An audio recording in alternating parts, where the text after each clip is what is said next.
celui qui nous a accompagnés, Monseigneur Timothée Modibo Nzokeba. 10 n'est pas un chiffre ordinaire, c'est le symbole de la plénitude en Dieu, de l'accomplissement, mais aussi de la fidélité. Ce sont là autant de vertus qui, assurément, nous le croyons, ont été portées par celui qui se tient désormais de l'autre rive, de l'autre côté du rideau, celui pour qui nous nous rassemblons ce soir, pour qui nous glorifions. Autant de vertus en réalité que nous gagnerions à thésauriser pour nous qui poursuivons notre pèlerinage sur la terre. 10 ans se sont donc écoulés vers le souvenir de leur vivant, tout comme l'empreinte indélébile qu'il aura laissée dans notre diocèse de France. Les témoignages s'accordent à dire de Monseigneur Timothée qu'il aura été un homme dévoué, un homme de foi profonde, un artisan de paix et de communion. C'est certainement ce que nous sommes venus écouter et célébrer ici ce soir. C'est donc avec une profonde gratitude et un bon sens du devoir que j'ai moi, frères et sœurs, et bien que nous nous retrouvons cet après-midi en ce jour particulier où nous voulons saluer 10 ans après celui qui aura été notre pasteur. Je vais très respectueusement inviter ici à me rejoindre ceux qui vont partager pour nous des propos dans lesquels nous retrouverons certainement quelques témoignages de ce qu'aura été le prêtre, l'évêque, le père, l'oncle, l'ami, le serviteur de Dieu. J'invite Monseigneur Alexandre Wemba, vicaire général, à s'avancer, le révérend père Consulat privé, côté provincial de père Joséphine, la révérende sœur Mélissa et monsieur Niquet doivent nous rejoindre pour que nous commencions incessamment ce temps d'échange, de témoignage et d'hommage.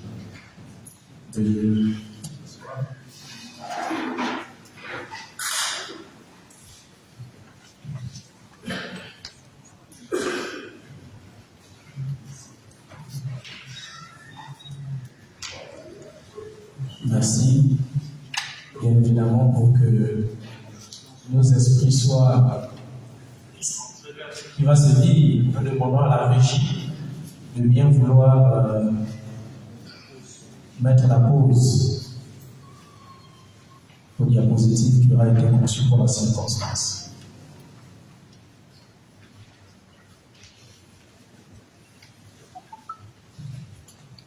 Donc je m'en vais tout de suite laisser la parole à Monseigneur Alexandre, qui l'apprenne en premier, c'est aussi symbolique pour nous, parce que nous nous souvenons que, devenu évêque en 1997, Monseigneur Timothée aura célébré un an après ses premières ordinations, le père Yves Moussou et le père Paulin, et après eux, ça aura été pour le compte du diocèse de Franceville, Monseigneur Alexandre Wemba, ici présent vicaire général.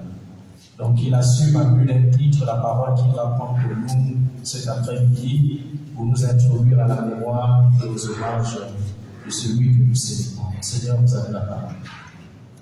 Si bien conférencier, bonsoir à tous et à tous. C'est un témoignage à partager sur les aspects pastoraux de Monseigneur Timothée, ce qu'elle a entrepris pour aider les fidèles de ce diocèse à se centrer sur le Seigneur et à vivre la foi dans la société gabonaise. J'ai quelques petits points à partager, c'est bref. 8 petits points, mais ne sont pas assez grands. L'épiscopat de Monseigneur Timothée a été fertile. Voici quelques aspects. Le premier aspect, c'est l'organisation et le fonctionnement des paroisses. Monseigneur Timothée, dès qu'il était lui-même du diocèse de Franceville, a permis la familiarisation des fidèles avec le code de droit canonique en le ramenant à la portée des fidèles par la publication de son document pastoral vers une nouvelle manière d'être Église, paru le 9 janvier 2001 à la 4e année de son épiscopat. En publiant ce document, il a bien dit qu'il ne veut pas faire une autre Église, mais seulement aider les fidèles à entrer dans le cœur de l'Église en s'appropriant la loi canonique dans leur vie de chaque jour, dans leur vie baptisée. Dans ce document, il parle du gouvernement pastoral, de l'administration, de la collaboration des prêtres avec leurs évêques, entre eux en équipe pastorale, du fonctionnement de la vie diocésaine, la mise en place des organes de collaboration paroissiale, l'équipe presbytérale et l'ensemble des fidèles par les conseils, bureau du conseil paroissial, conseil économique, etc. Ce document renforce la vitalité pastorale et le conduire ensemble dans une paroisse.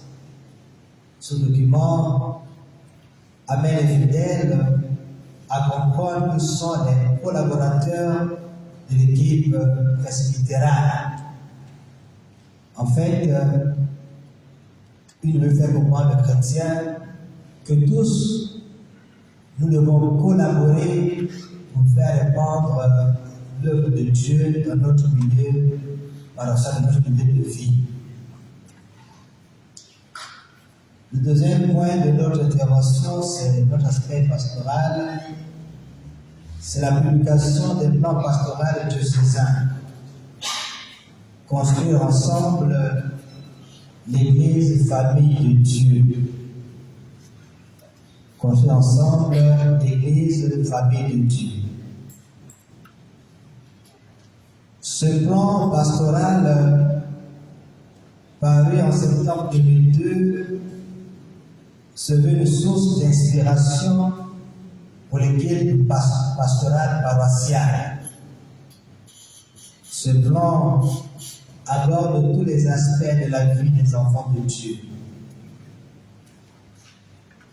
Il est débattu en session diocésaine au mois d'octobre de chaque année.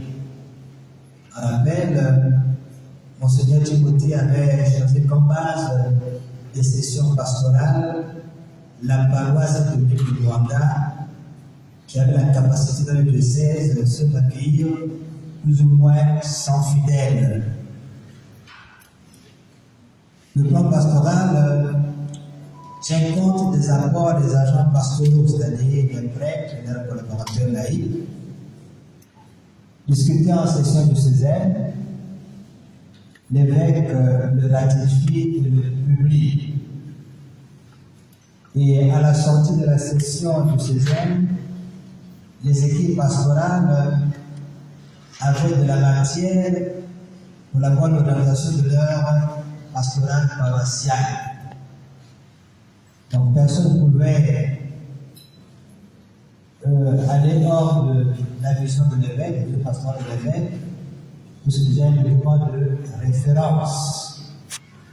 Ce plan pastoral devait être remis à jour tous les 3 ans avant d'être actualisé. Hélas, on peut dire tout cela. Il est parti sans qu'on puisse évaluer ce plan pastoral en ensemble, ce que je veux dire, que ici, ça faisait 14 ans. L'autre aspect pastoral important que nous retrouvons de Monseigneur Timothée, c'est l'élaboration en session de diocésaine du calendrier des activités pastorales. Bien souvent, chaque commission et chaque paroisse avait le programme d'activité pastorale et cela amenait des frictions entre les curés et les responsables de la commission de diocésaine. Alors, pour gérer ces frictions, ces incompréhensions, Monseigneur avait adopté qu'en session diocésaine, on puisse élaborer le calendrier pastoral les activités menées pendant une année. Comme nous le disions tout à l'heure, tout se déroulait, les sessions diocésaines se déroulaient à la paroisse Saint-Dominique de Rwanda. Constitué de chaque session, il y avait toujours un calendrier d'activités pour l'année pastorale en cours. C'est le résultat de toutes les commissions, bureaux et aumôneries pour les activités à mener durant une année pastorale. Non seulement pour éviter de naviguer à vue, mais aussi respecter le calendrier d'activités des paroisses et de veiller à de bonnes relations entre les agents pastoraux. Il y avait des situations qui ont été débattues dans les doyennés, et quand cela s'est remonté en session diocésaine, on a pu harmoniser. On ne sortait pas de la session diocésaine sans calendrier pastoral et d'abord. Dès qu'on sortait de là, tout le calendrier avait déjà été adopté. D'abord, on travaillait en commission avec un responsable, un père qui était chargé de coordonner l'évolution du calendrier d'activité pastorale d'octobre à juin.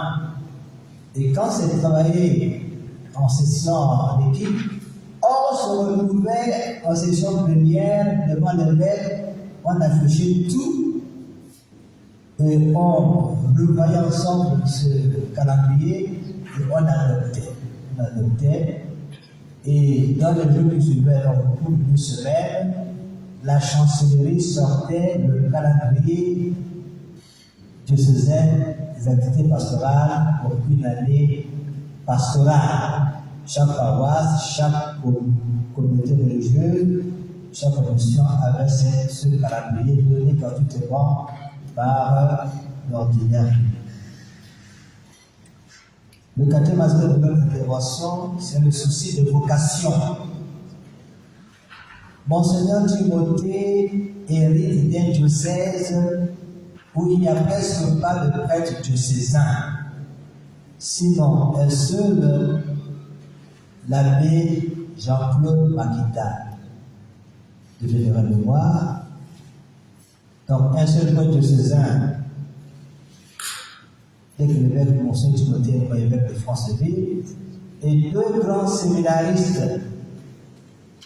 Monseigneur Timothée a été sacré évêque de Franceville le 11 janvier 1997 à Libreville.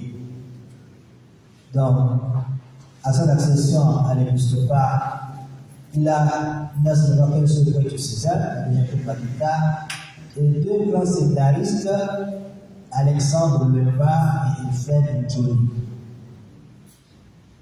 Monseigneur Timothée encourage les vocations avec un soutien fort par la mise en place de la commission des vocations à la vie sacerdotale et consacrée, qui passe par une sensibilisation des fidèles, parce que on parle de vocation, il faudrait que les familles chrétiennes donnent accès à leurs enfants, entrent au séminaire, ou s'engagent à la vie consacrée.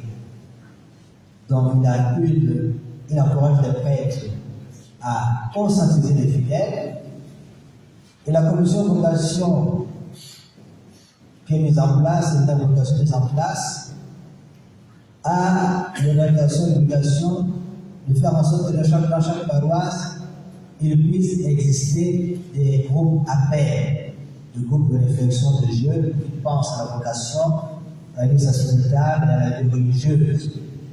Ainsi, des groupes appels voient le jour dans chaque paroisse du diocèse de Franceville. Et il y a en fin d'année pastorale un rassemblement diocésain annuel pour tous les jeunes pour réfléchir sur leur vocation, sur leur vie de consacrer. Une institution va être appelée avec un apport financier considérable de la part de Monseigneur. Évidemment, qui parlons, j'ai marché à cette commission en 2003 après le Père Yves. De 2003 jusqu'à 2016, j'étais le chargé de vocation avec un intervalle de 2 ans. J'ai fait 10 ans d'études au Bénin. Monseigneur Timothée ne lésinait pas sur les moyens financiers pour qu'il y ait des camps appels de ce zen chaque année. Et il mettait d'abord sur la table, sans réfléchir, sans chercher, il dit à 14 heures, la façon que vous demandez, il vous la donne pour organiser un camp de 6 ans. Les résultats ne se font pas attendre. Il y a beaucoup d'entrées au grand séminaire avec des ordinations sacerdotales régulières de 2000 à 2016, donc rassemblement le 24 mars 2016. Il y a 11 prêtres diocésains et 9 grands séminaristes. 11 prêtres diocésains et 9 grands séminaristes. Alors, dans l'organisation du groupe appel, il y a aussi des religieux qui vont, des jeunes garçons et jeunes filles, qui vont s'engager à la vie missionnaire. La vie missionnaire, laquelle je peux être côté des claritaires, côté des sculpteurs. Et voilà, chacun de ça aussi est passé dans le groupe appel. Voilà. Alors, le souci pastoral de Monseigneur, le point 5, le souci pastoral de Monseigneur Timothée. Chaque entité de son diocèse doit avoir une commission, bureau ou aumônerie.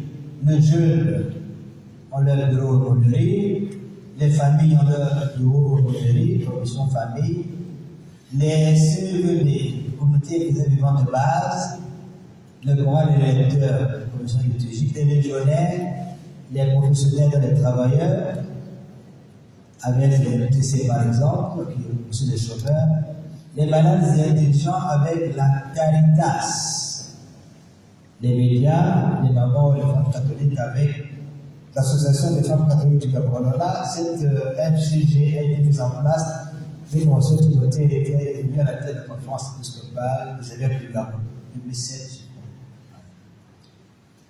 Donc, personne n'est oublié, dans son cœur de pasteur, il veut que chacun puisse avoir la parole de Dieu, comprendre le Christ en fonction de sa fonction, de son état social. Le principe, c'est le souci doctrinal.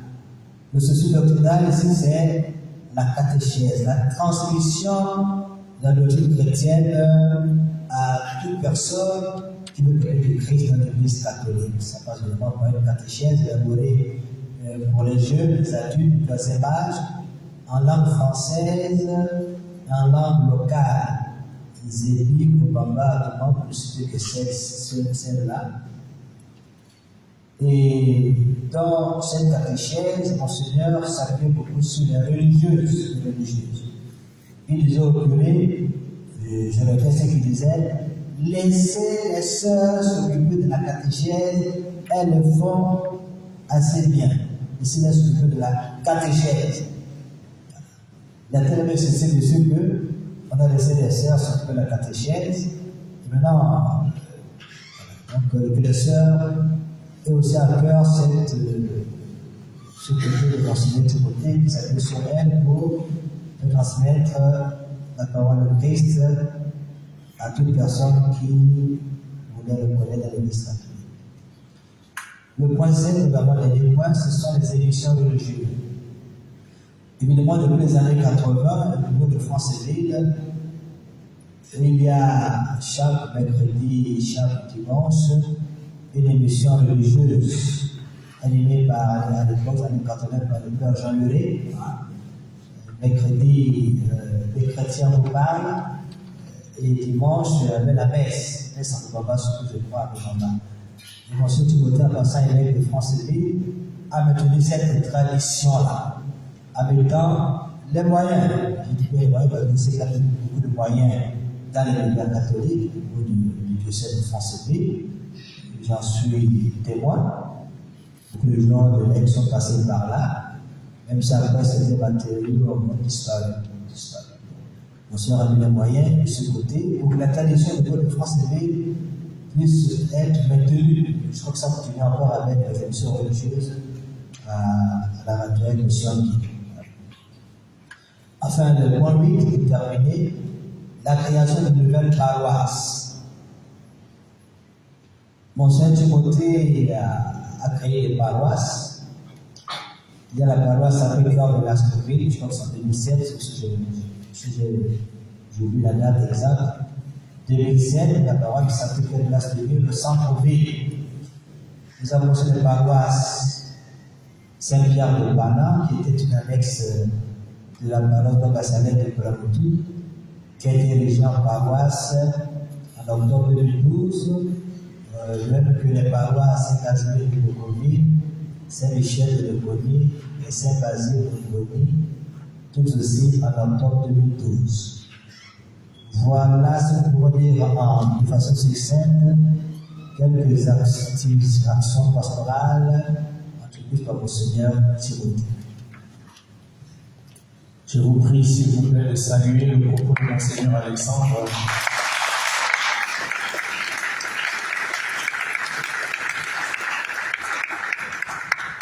Monseigneur, nous n'avons pas eu tort de vous faire prendre la parole en premier. Pour nous qui arrivons loin derrière, nous n'avons qu'une vague idée du chantier immense de l'œuvre pastorale qu'aura entreprise Monseigneur Timothée Modibo. Donc, nous vous savons gré pour ce propos synthétique, mais combien dense, pour nous lire les grands axes, les grands chantiers qu'aura exploré la pastorale de Monseigneur Timothée. Nous voulons élargir l'horizon pastoral de notre autorité d'évêque parce que, à côté des orientations que Monseigneur Alexandre vient de rappeler, Monseigneur Timothée a accordé une place importante à l'activité missionnaire dans notre diocèse. J'ai à ma gauche le Père Prosper, prêtre missionnaire religieux, qui aura exercé longtemps comme chancelier aux côtés de Monseigneur Timothée, et après lui, qui aura accompagné Monseigneur Basile comme administrateur, qui aura accompagné Monseigneur Jean-Patrick Ibaba comme évêque de Franceville. Le Père Prosper est depuis le mois de novembre dernier supérieur provincial de Père Joséphite dans la zone d'Afrique. Nous remercions le Père pour avoir pris le temps de partir de son siège de gouvernance à Kinshasa pour nous rejoindre et pour célébrer avec nous la mémoire de Monseigneur Timothée. Mon Père, vous avez la parole.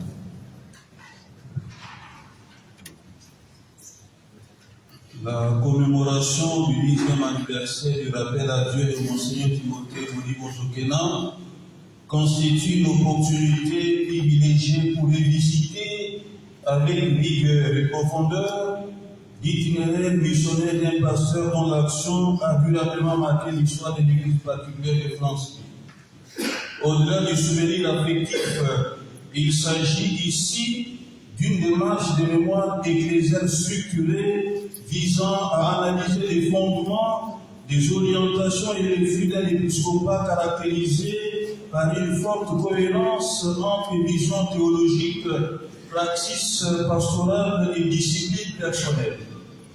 Dans cette perspective, cet exposé se propose de mettre en lumière les axes majeurs de son œuvre missionnaire, en insistant sur la portée de sa dérive épiscopale, sur son sens de l'organisation ecclésiale, sur son engagement en faveur de la formation, ainsi que sur la dimension existentielle de son témoignage, scellé par une mort survenue en pleine activité pastorale.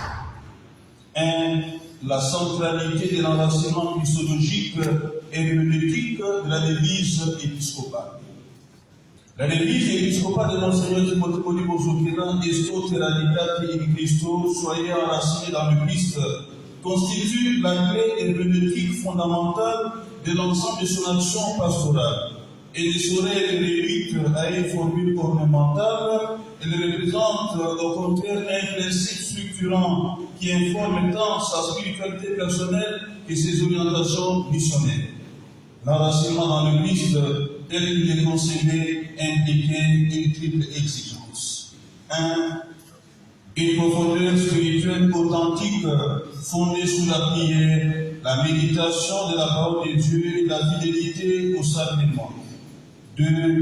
Une stabilité doctrinale garantissant la solidité de la foi face aux mutations socio-culturelles. 3. Une fécondité missionnaire orientée vers la transformation des personnes et des structures ecclésiales.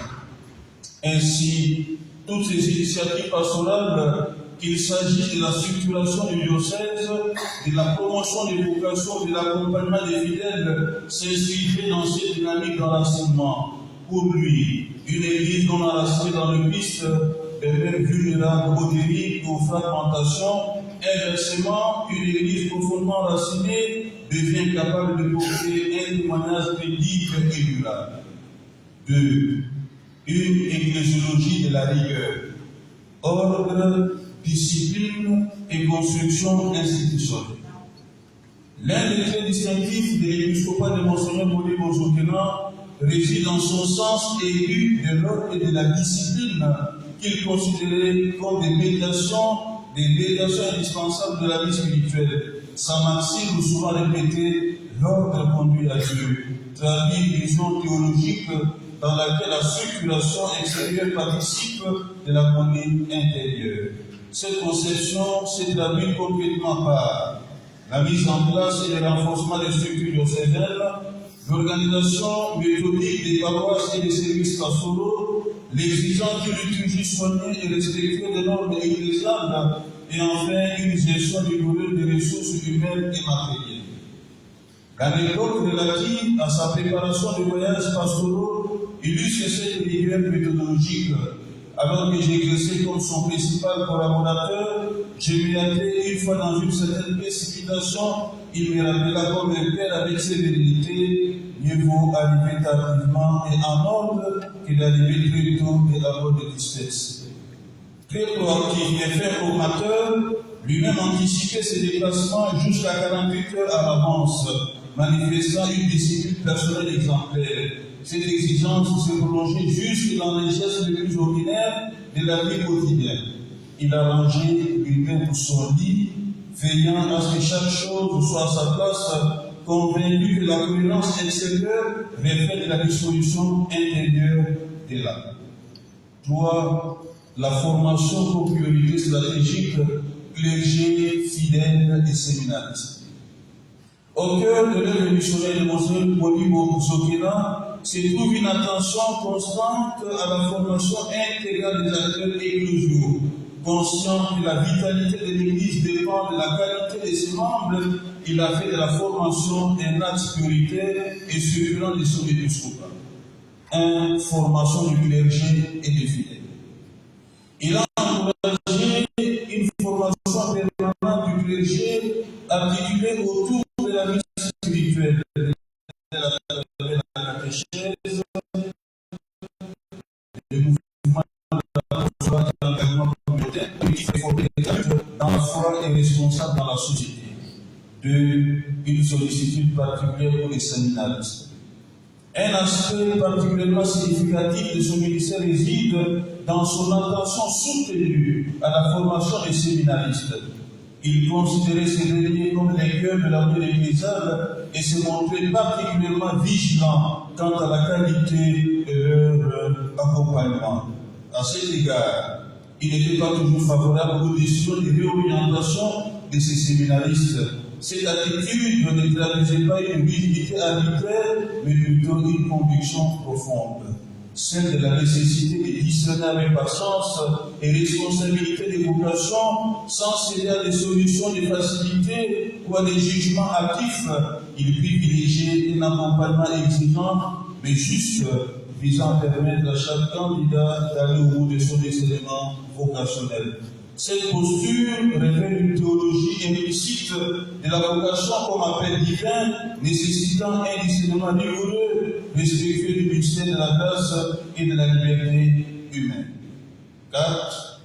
Une pastorale de la miséricorde et de la discrétion, éthique relationnelle et gouvernement spirituel.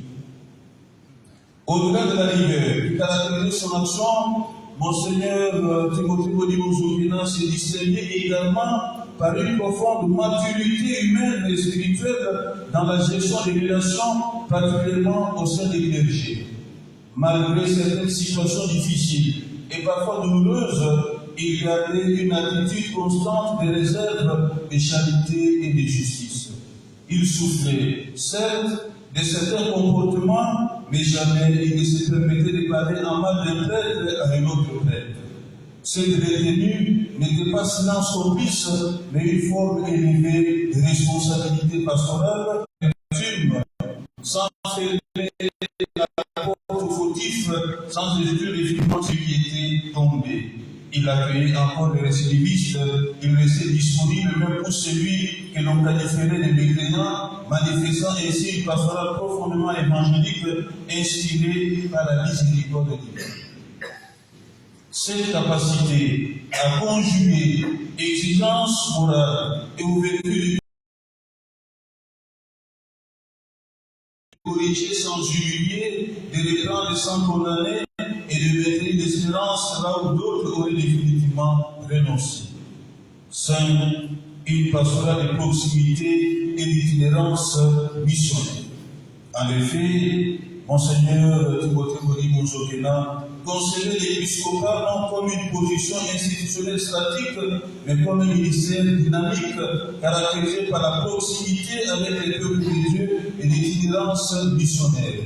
Il se voulait un pasteur en sortie, attentif aux réalités concrètes de ses fidèles, notamment dans les zones périphériques et difficilement accessibles.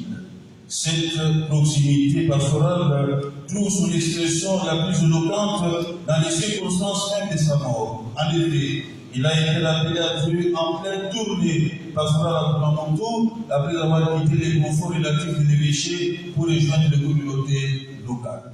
Selon une expression empruntée au langage militaire, il est possible d'affirmer qu'il est mort au front, arme à la main. Cette image doit être simplement rhétorique, traduit une réalité biologique profonde. Celle d'un pasteur qui a vécu son ministère jusqu'au nom total de lui-même, sans réserve du concours. Sa mort en situation d'itinérance missionnaire constitue ainsi l'aboutissement logique d'une vie entièrement consacrée à l'annonce de l'Évangile. Elle confère à son témoignage une dimension prophétique exemplaire, invitant les pasteurs et les fidèles à une disponibilité totale à la mission. 6. Héritage et actualité d'une œuvre missionnaire. Et 10 ans après sa naissance au ciel, l'héritage de Monseigneur Timothée Modibo Nzokena demeure d'une actualité remarquable. Il se décline en plusieurs dimensions complémentaires. Une église structurée et organisée, un clergé formé et responsabilisé, une culture des rigueurs et des disciplines, une éthique relationnelle fondée sur la charité et la discrétion, une spiritualité centrée sur le Christ et enfin une dynamique missionnaire orientée vers la proximité et le service. Cependant, cet héritage ne saurait être considéré comme un acte statique, il constitue plutôt un appel à la responsabilité. Il incombe aux générations présentes et futures de préserver, d'approfondir et de développer les fondations posées par ce pasteur intrépide. Je voudrais conclure ou déchirer. L'analyse de l'œuvre missionnaire de Monseigneur Timothée Modibo Nzokena met en évidence la cohérence remarquable entre sa démarche épiscopale, sa discipline personnelle et ses orientations pastorales. Homme de foi, des rigueurs et des miséricordes, il a su bâtir une église enracinée dans le Christ et structurée pour la mission tout en préservant l'unité et la dignité de ses membres. Son existence, marquée par un engagement total et scellée par une mort survenue en pleine activité pastorale, constitue un témoignage éloquent de fidélité évangélique. En définitive, son message demeure d'une pertinence constante. Seul un enracinement profond dans le Christ, vécu dans la vérité, la discipline et la charité, permet à l'Église de porter un feu durable et de répondre aux défis de son temps. Ainsi, la commémoration de sa naissance au ciel va devenir un levier de renouveau ecclésial dans la fidélité à l'héritage missionnaire qu'il a légué avec force, exigence et espérance. Je vous remercie. Merci à vous. Merci à vous, Père Prosper. Au terme de votre propos, deux mots me viennent à l'esprit, confidence et héritage.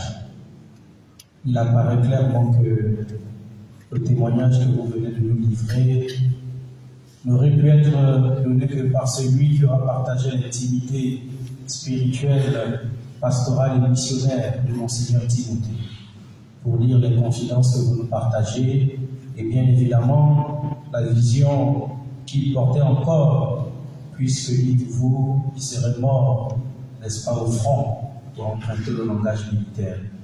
Donc merci pour cette générosité, pour le témoignage que vous nous avez accordé. Nous élargissons davantage l'activité de Monseigneur Timothée Modibo, puisqu'il aura accordé aussi à la vie de notre diocèse une part importante à la présence des missionnaires religieuses.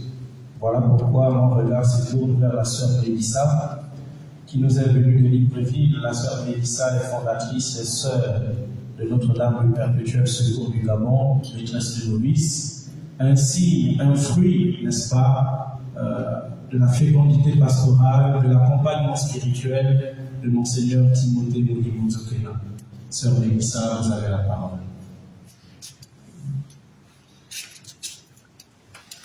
Bonsoir à tous. Je vous remercie, l'abbé, de m'avoir passé la parole. Alors, en commémoration du 10e anniversaire du rappel à Dieu de Monseigneur Timothée, je voudrais ici, permettez-moi, de parler d'un homme simple, un homme ouvert, un homme attentionné. C'est en 2000 que j'ai fait la rencontre de Monseigneur Timothée, pas parce qu'il n'était pas déjà dans le diocèse, mais parce que, comme nous tous nous le savons, c'était l'évêque. Et un évêque, on ne s'approche pas comme si c'était un simple prêtre. Et en 2000, lors d'une messe, il y a une annonce qui passe, celle de l'ouverture de la Porte Sainte et des JMJ, Journée mondiale de la jeunesse. Alors, un déclic se passe à l'intérieur de moi. Et je me dis, pourquoi ne pas participer à ces JMJ? Moi aussi, je suis jeune. Et plusieurs questions surgissent. Comment faire pour participer à ces JMJ? Parce que pendant l'annonce, on nous fait savoir qu'il faut au moins 1,5 million, 2 millions. C'est beaucoup d'argent. Alors je me décide, personnellement et individuellement, d'aller voir mon Seigneur pour que lui, il m'envoie au JMJ. C'était de l'audace. Et 3 jours après, l'idée continue à me bousculer. Et je me lève de chez moi le matin, en semaine. Je dis, je vais aller voir mon Seigneur. Est-ce que c'est possible de rencontrer des mecs comme ça? Peut-être qu'il faut un rendez-vous, peut-être, puisqu'il y a tout ce monde autour de lui. Comment vais-je faire? Alors j'arrive ici en paroisse, je rencontre le curé qui était là, et je lui dis, oui, écoute, mon père, moi j'ai envie d'aller au JMJ. Et lui, il rigole. Je lui pose la question, mais pourquoi est-ce que vous riez? Moi, je veux vraiment aller au JMJ. Il dit, mais c'est pas possible parce que c'est trop cher. Je dis, mais comment est-ce que les autres font pour y aller? Moi, je vais donc aller voir mon Seigneur. Alors, il rit à nouveau et il me dit, bon, il faut peut-être aller, hein? Peut-être Dieu peut écouter ta prière.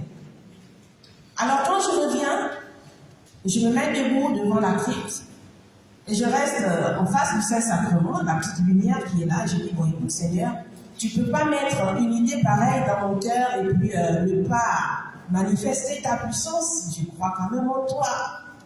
Donc, je compte sur toi. Donne-moi la force et le courage d'y aller. Je fais 15 minutes là à tourner. Et finalement, je me sens un peu découragée parce que je me dis, mon Seigneur ne va jamais me recevoir. Une jeune petite fille de mon état, je n'avais que 17 ou 18 ans. Est-ce qu'il va me recevoir? À un moment, je me suis sentie désarmée. Et j'ai repoussé chemin. Ma maison est juste de l'autre côté de la rive. Et après, un esprit me dit, mais pourquoi tu refais des demi-tours? Vas-y. Eh bien, moi, je descends par là. Je n'avais même pas un sou pour le taxi. Et je descends par là, j'arrive au niveau du pont, je regarde le long pont là, et j'ai peur, parce que j'ai la phobie des ponts. Je dis, comment vais-je faire pour traverser ce pont? Et je commence à trembler, un cœur me dit, vas-y. Et je ne marche pas sur le trottoir, je marche carrément en route, pendant que les véhicules passaient, et tout le monde klaxonnait après moi.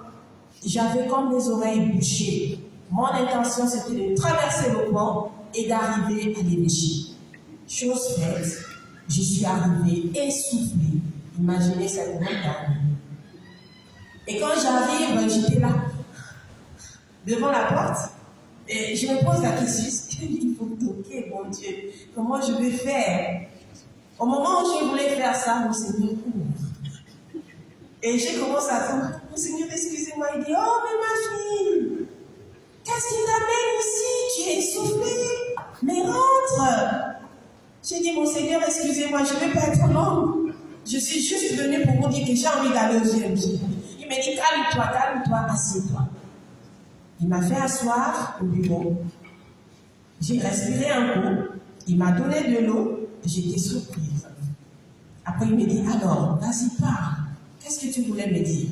J'ai dit, mon Seigneur, j'ai envie d'aller au GMJ. Et je suis venue vous voir pour que vous puissiez m'envoyer au GMJ. Et il a rigolé, il dit, ah bon? Mais qui t'a dit que je pouvais t'envoyer au GMJ? J'ai dit, mais personne, mais je sais que vous pouvez m'envoyer au GMJ. Alors il m'a dit, écoute, je ne te promets rien. Est-ce qu'il y a un numéro de téléphone par lequel on peut te joindre? J'ai pris le numéro de ma mère et j'ai remis.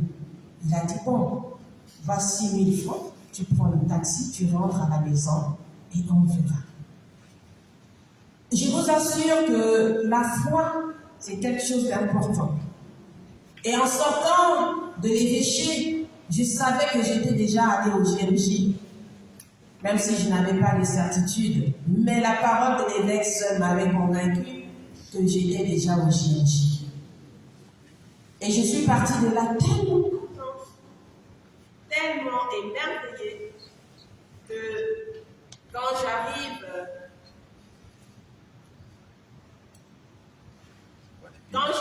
à la maison, tout de suite, je fais savoir aux miens que je vais participer au JMJ 2000. Et tout le monde me regardait comme si je sortais de l'ordinaire.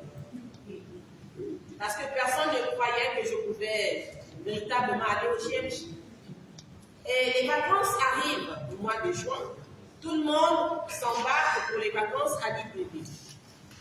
Pendant que je suis en vacances, un jour ordinaire, le téléphone de la maison sonne. Et c'est moi qui décroche. Quand je prends le téléphone, c'est la voix de mon Seigneur. Et il me dit, est-ce que tu es à Libreville? Je dis, oui, mon Seigneur, nous sommes tous venus en vacances à Libreville. Et mon Seigneur me dit, retrouve-moi rapidement au grand séminaire Saint-Augustin. Alors je dis à ma mère, écoute, j'ai besoin d'argent de taxi, il faut que j'aille vite, mon Seigneur m'appelle. Et elle, surprise, elle me dit, comment ça mon Seigneur t'appelle? Quel mon Seigneur? Je dis, mon Seigneur Timothée. Elle me dit, mais c'est pas possible. Je dis, mais si.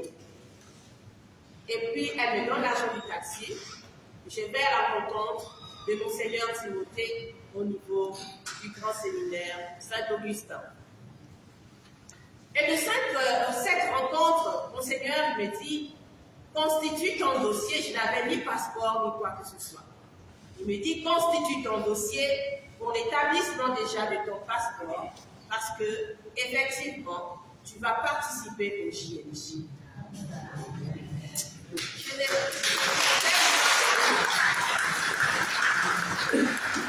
J'étais tellement émue par la simplicité de l'homme. Alors, je me suis dit, mais dans tous les évêques, on peut les approcher. C'est pas des hommes extraordinaires, puis, on ne peut pas facilement s'approcher, mais c'est des hommes comme nous qui sont aussi attentifs et à l'écoute.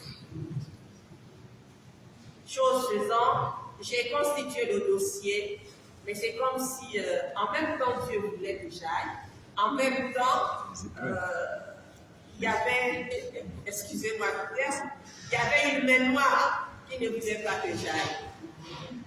À 4 reprises, j'ai constitué mon dossier parce qu'à chaque fois, le dossier disparaissait du milieu de tant de dossiers. Et si à la dernière minute, je n'avais plus du tout espoir, parce que c'était le jour même du voyage, que Monseigneur Jean-Jacques Combila, à ce temps recteur du grand séminaire, me fait savoir, mais écoute ma fille, tu vas rester parce que jusqu'à présent, ton passeport n'est pas encore sorti.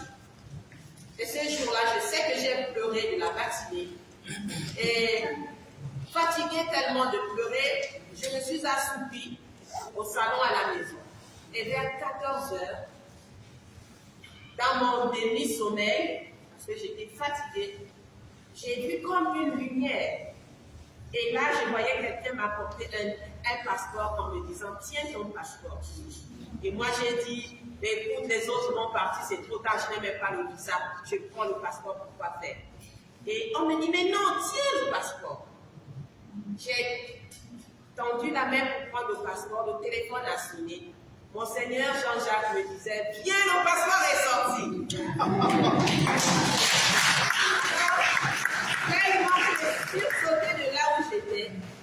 J'ai dit à la grande sœur toujours « Donnez-moi la note taxi, je dois aller prendre mon passeport ». Et j'arrive au séminaire. Monseigneur me tend le passeport, il dit « Mais il y a un problème, le voyage est à 23 h. Il te manque le visa ». Au niveau de l'ambassade, à ce temps-là, de l'Italie, c'était au niveau du PNG. Et quand on arrive à l'ambassade, tout est fermé. Il ne restait que la première conseillère qui sortait en fermant les portes. Et l'ambassadeur lui-même, il était encore à l'intérieur. Et la première conseillère nous dit, c'est fini, c'est fermé, on ne peut plus vous recevoir. Monseigneur a supplié, elle a dit, pas question, et elle s'en est allée. Et Monseigneur aussi tourne le dos, il dit, bon, ma fille, tu vas rester, ce sera la prochaine fois. J'ai dit, Monseigneur, je ne quitte pas d'ici. Je suis restée debout. Monseigneur s'est rendu jusqu'à la voiture. Mais viens! J'ai dit non, je ne viens pas. Et au moment où il insiste pour que je puisse le rejoindre, l'ambassadeur sort de son bureau. Au moment où l'ambassadeur sort, Monseigneur aperçoit, il sort rapidement de la voiture et il commence à parler en italien. Et l'ambassadeur, mais qu'est-ce qui ne va pas? Et il tente que c'est le seul passeport qui me reste, qui n'a pas pu avoir de visa. L'ambassadeur prend le passeport, il rentre dans son bureau, il met le visa, il ressort.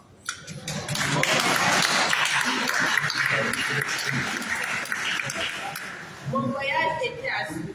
Pas parce que j'avais peut-être trop la foi, mais parce que je sais que quelque part, mon Seigneur priait beaucoup pour que je participe à ce pèlerinage.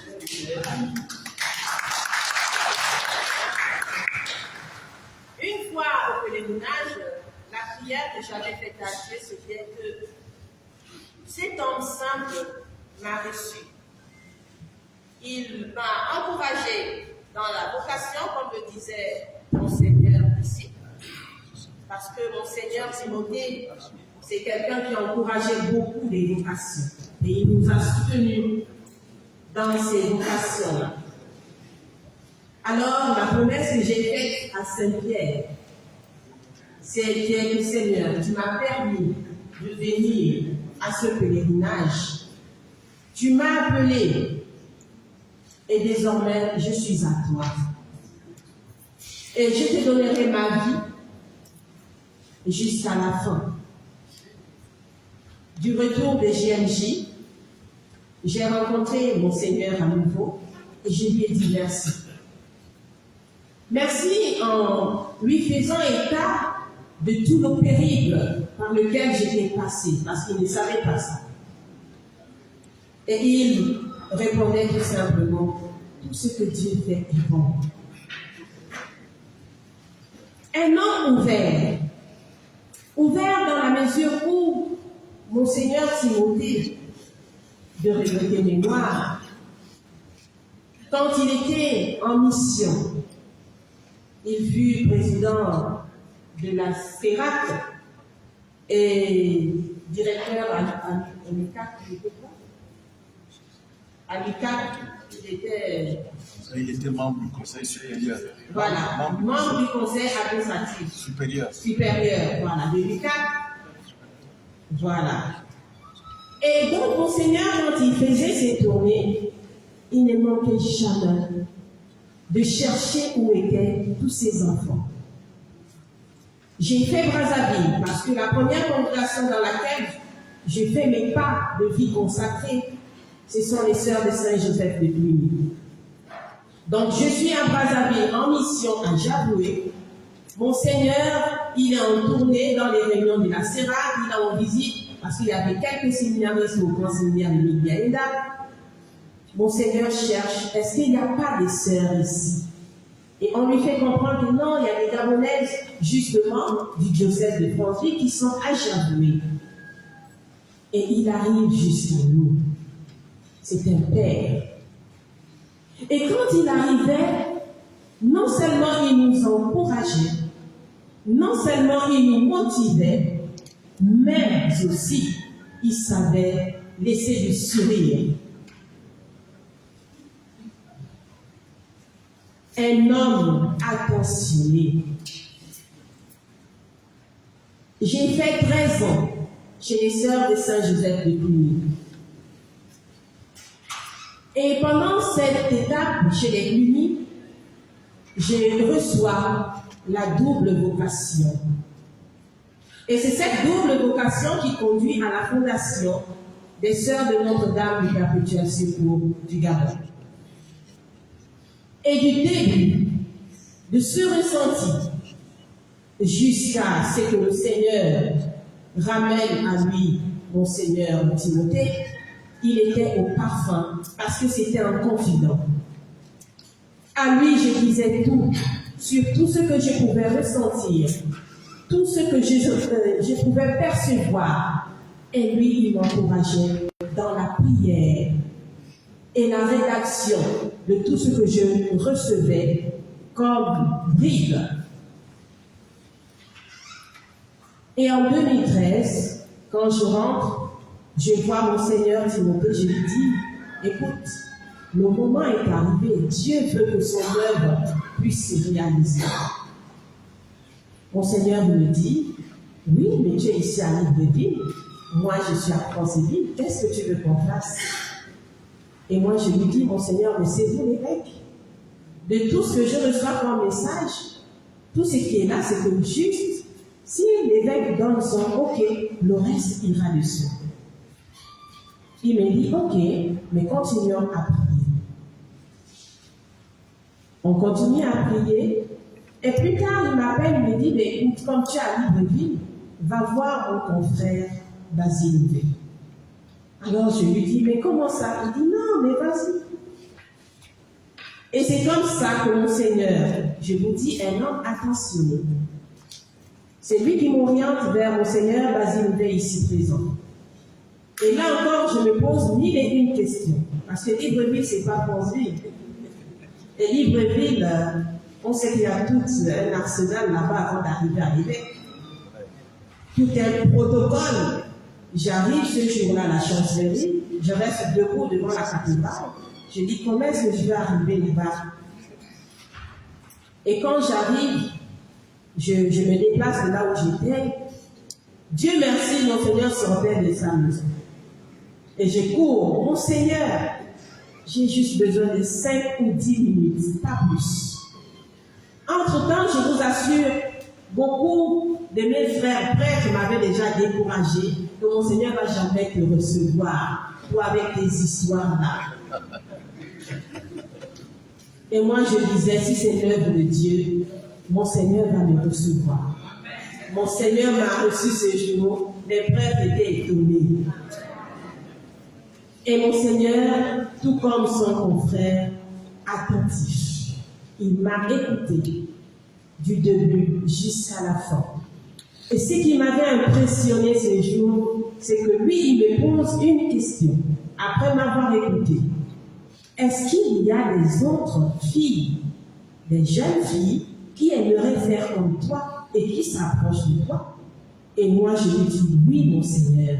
Et il me dit, accueille-les et commence. Et moi, je regarde mon Seigneur, je dis, comme ça? Il me dit, mais oui, comme ça. Et vous voyez comment Dieu a fait ce qu'il a eu à faire.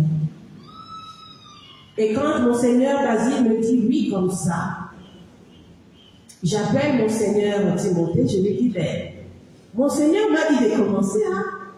Et il me dit, mais voilà, commence. Et j'ai commencé. Et en commençant, je me suis rappelé de nos expériences au Cameroun. Je disais tout à l'heure que c'était un père. Il savait laisser du sourire.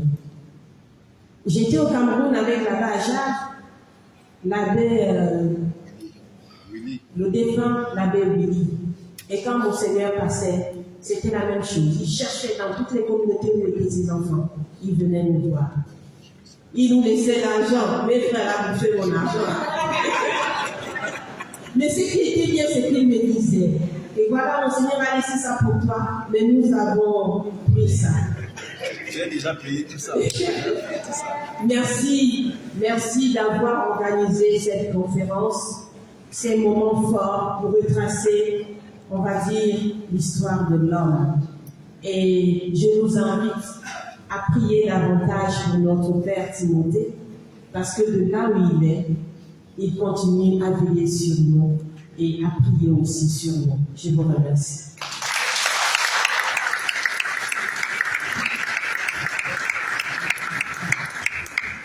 Des applaudissements mérités que je me demande de réitérer.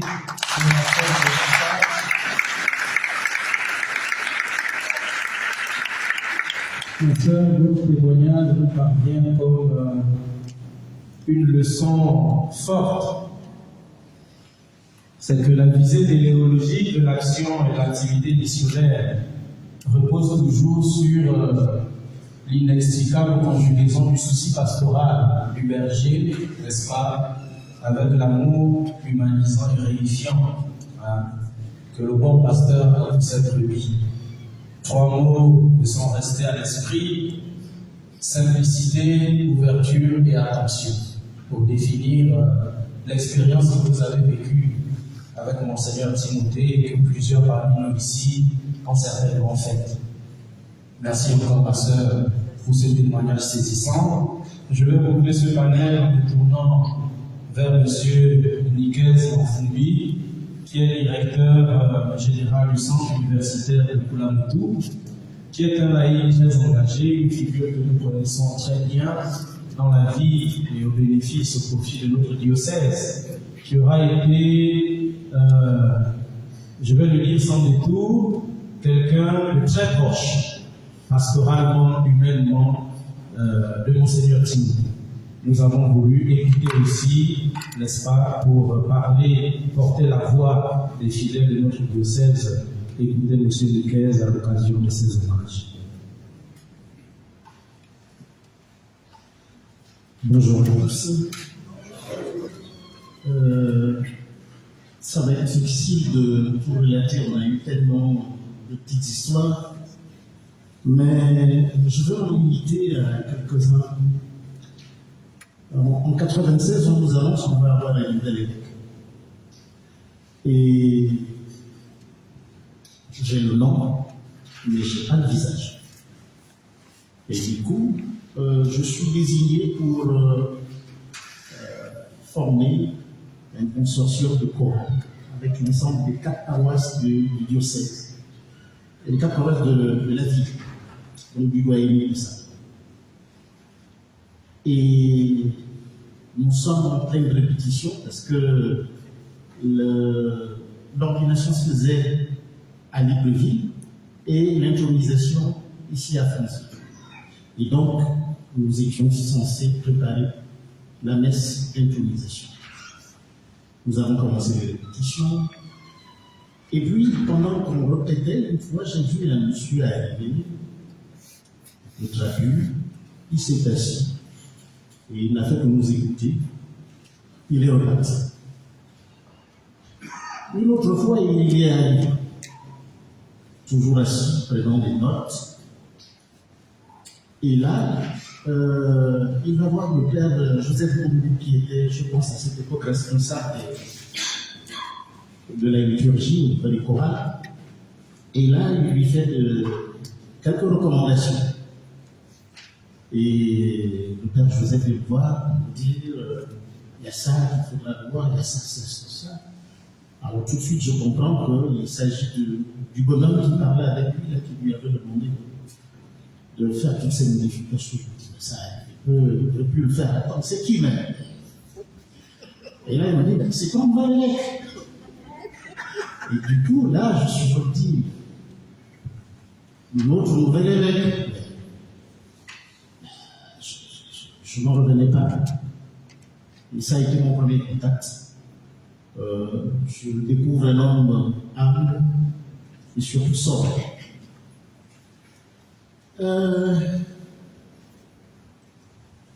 La chorale du doyenné va naître sous le magistère de Monseigneur Timothée.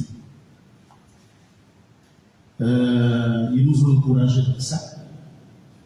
Et avant de désigner des chorales pour animer les célébrations diocésaines, mais après on est allé dans le sens de unir nos efforts pour former une seule chorale et chanter ensemble. Beaucoup de changements ont été apportés dans l'animation des messes, notamment dans le choix des chants locaux et nationaux. Quand j'arrivais ici vers les années 90, en tant qu'étudiant, dans l'ensemble des 4 paroisses qu'on avait, on chantait beaucoup en langue étrangère, notamment en lingala, en Congo, et ainsi de suite. Je peux dire que plus de 90% de nos programmes, c'était des chants qui nous venaient d'ailleurs. Et donc, avec l'arrivée de Monseigneur Timothée, il aimait à dire, hein, nous avons un grand patrimoine de chants liturgiques en langue locale et même en langue nationale qu'il faudrait valoriser. Et il nous a énormément incité à chanter en langue locale. Et petit à petit, l'oiseau faisant son nid, les choses ont beaucoup changé. Monseigneur Modibo a également contribué à la promotion des compositions en langue locale. Aujourd'hui, quand on regarde, il y a un panel de chants qui ont été composés pendant son magistère. On regarde avec la Salette, il y a plusieurs chorales qui ont produit, et il faut dire que ça a été sous l'encouragement de Monseigneur Modibo. Nul de tout ça.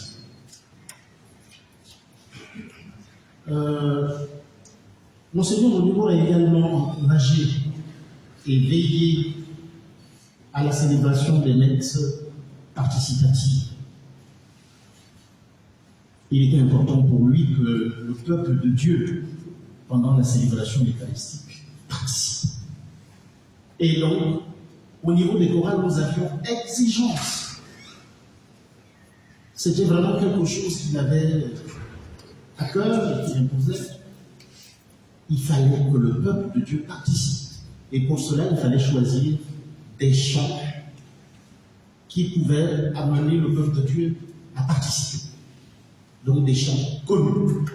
Et surtout pendant les grandes célébrations.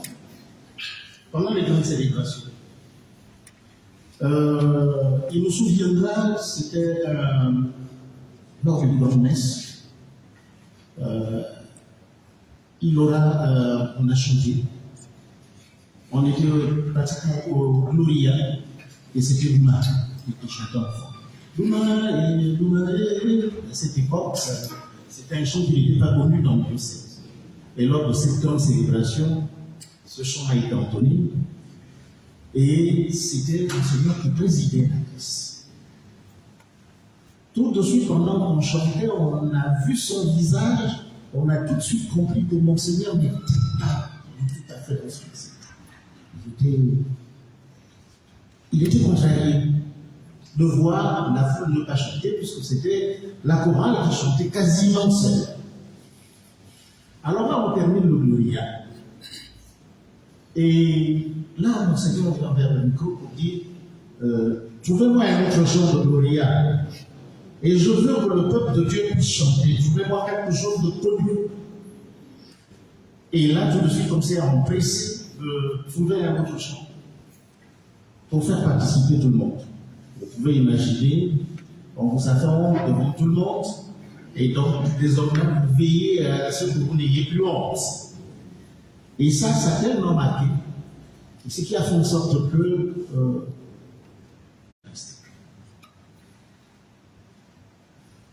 donc aujourd'hui nous pouvons constater une nette évolution dans la qualité et dans la quantité des chants liturgiques en langue locale, mais également en langue. Pas à dire encore sur les petites anecdotes que nous avons eues avec Monseigneur, je pense qu'on peut s'en limiter là. En retenant que c'était un homme humble, sobre, qui aura fait en sorte que, au niveau des chorales, nous appelions à chanter dans nos langues, en valorisant nos langues locales et nationales, mais également, il a initié, il a poussé la composition locale. Et aujourd'hui, nous pouvons en être fiers, il y a beaucoup de chants en langue du diocèse et qui sont chantés partout ailleurs, même hors de nos frontières. Et ça a été quelque chose, Monseigneur aura œuvré pour ça. Sur ce, je vous remercie.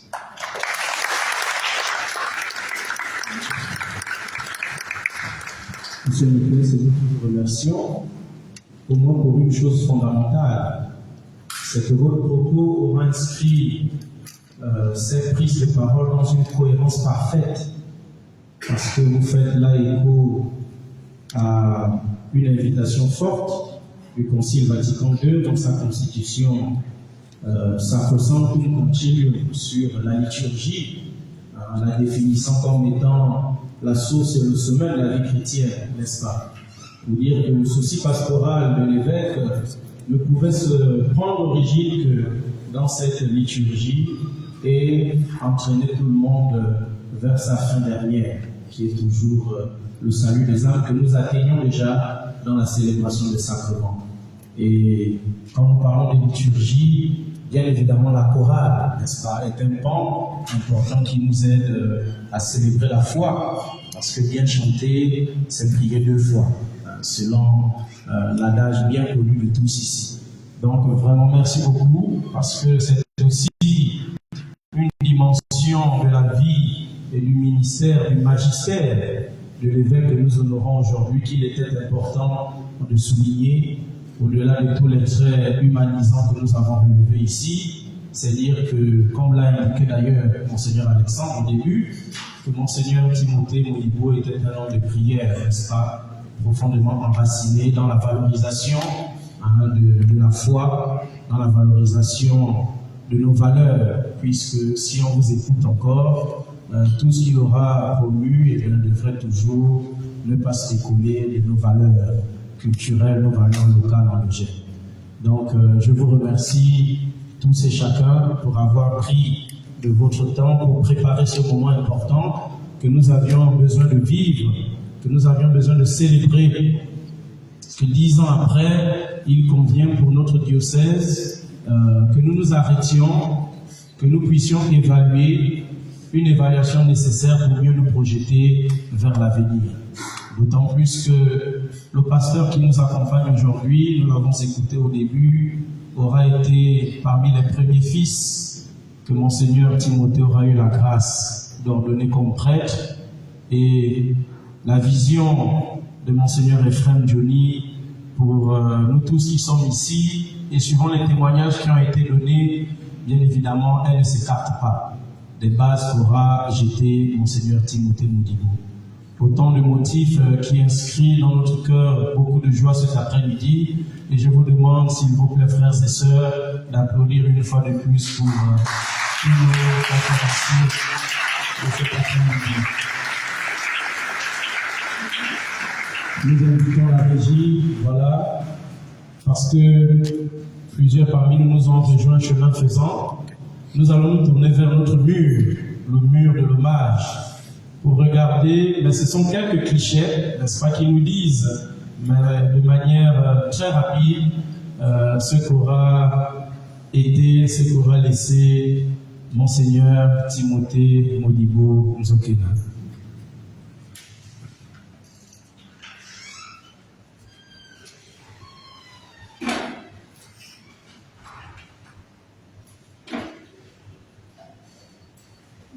Bien évidemment, les panélistes peuvent rejoindre l'assistance pour mieux voir, n'est-ce pas? Je ne voudrais pas être responsable d'un torticolis.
confiance et à la tête de la CEPAC de 2008 à 2014.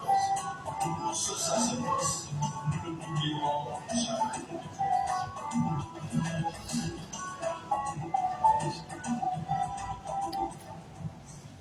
Alors nous ovationnons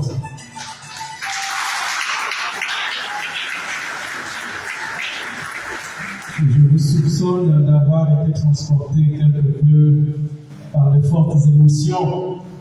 Je voudrais, pour coller au programme qui a été communiqué et qui prévoyait la célébration eucharistique à 17h, inviter pour finir cette séance d'hommage, de mémoire, inviter à mes côtés celui qui a accompagné jusqu'à sa dernière demeure, n'est-ce pas, son frère, Monseigneur Timothée, qui est encore aujourd'hui avec nous pour célébrer 10 ans après la mémoire vivante de son œuvre.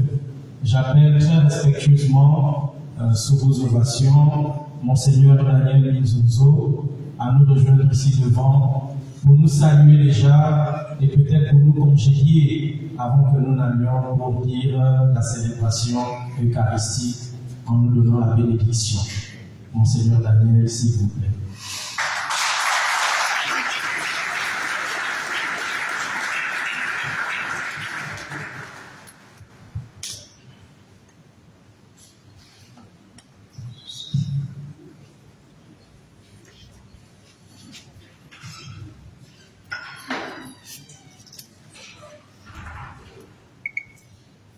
Bonsoir à tout le monde.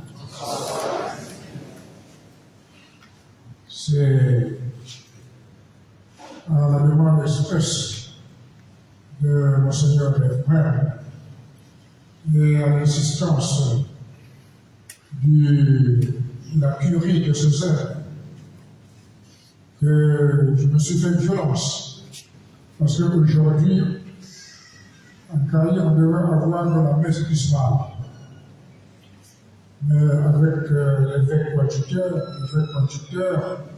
avec la succession, on dit, mais vas-y, pour sauvegarder les bonnes relations entre les deux diocèses, le diocèse de Caille et le diocèse de Franceville.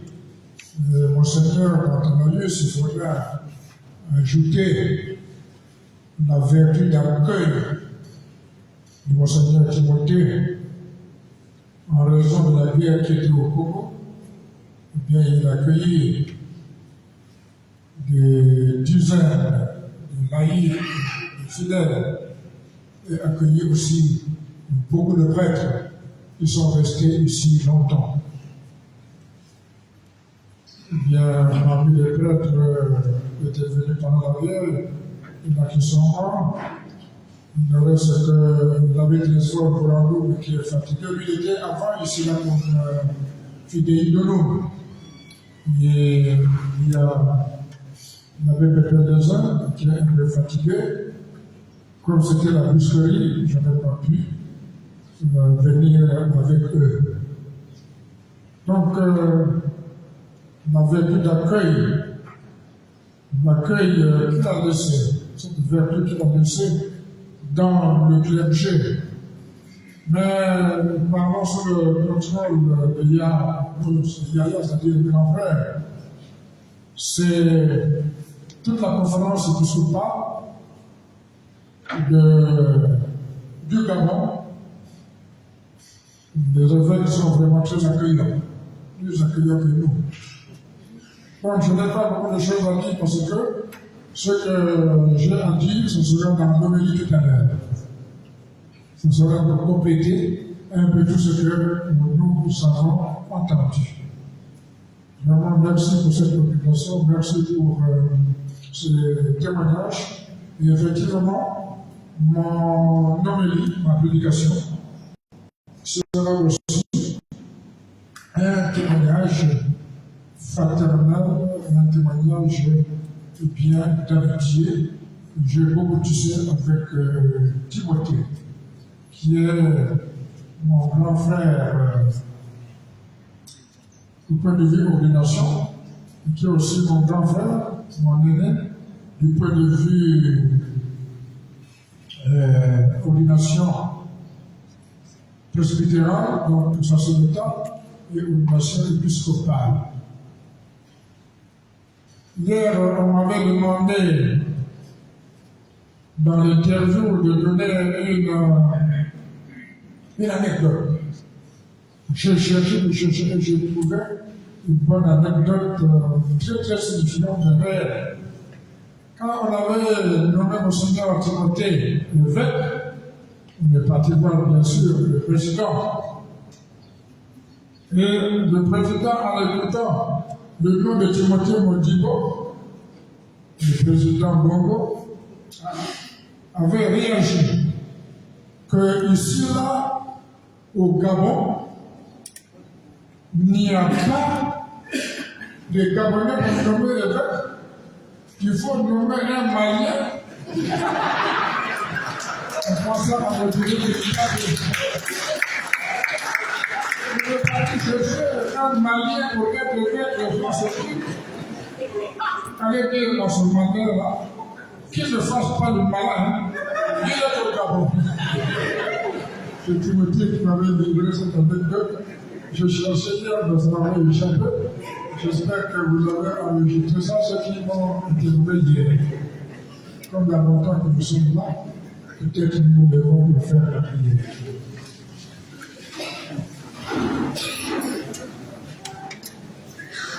Dans le Père et du Fils et du Saint-Esprit. Je vous salue, Marie. Le Seigneur est avec vous.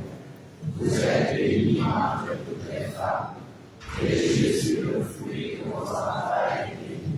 Sainte Marie, Mère de Dieu, priez pour nous pauvres pécheurs, maintenant et à l'heure de notre mort. Amen. Je vous salue, Marie.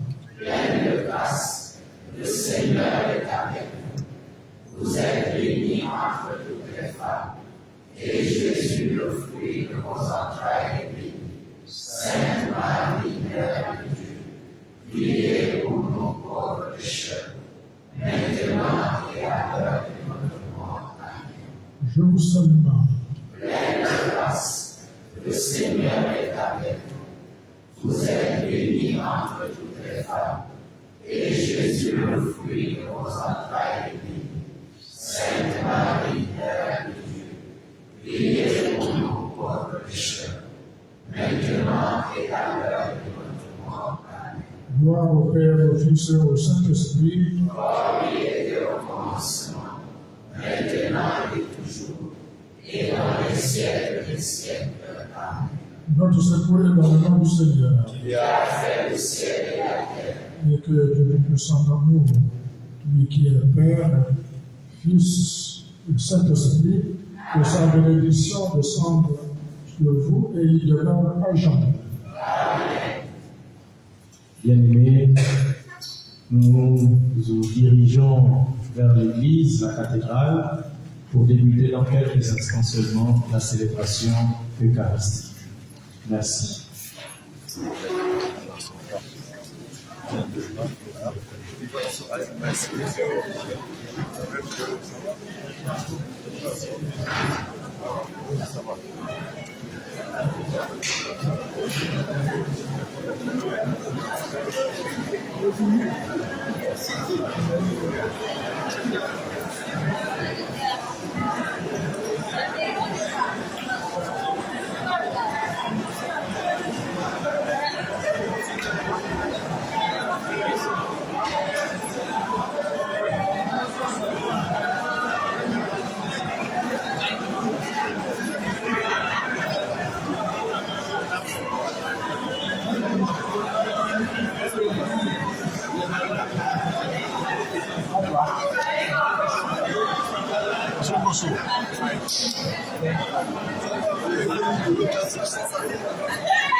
Deux fois la guerre mondiale, deux fois.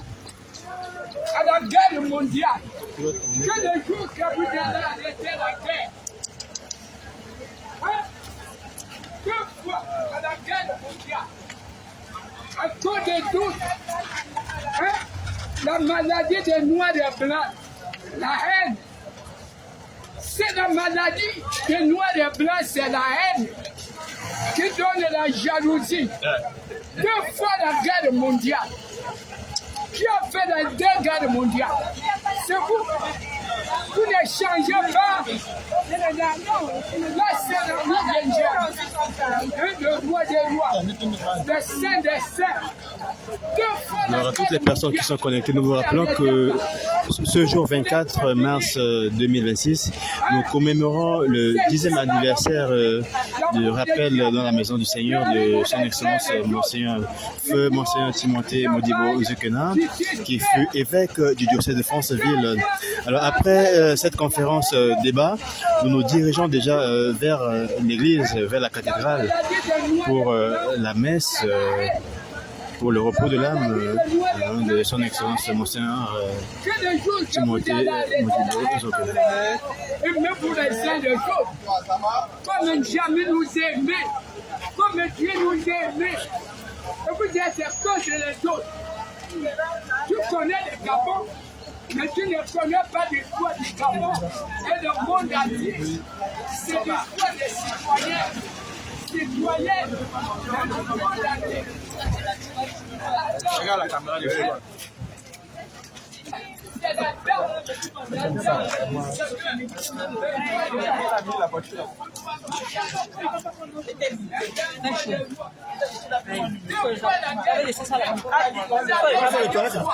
Je ne sais pas.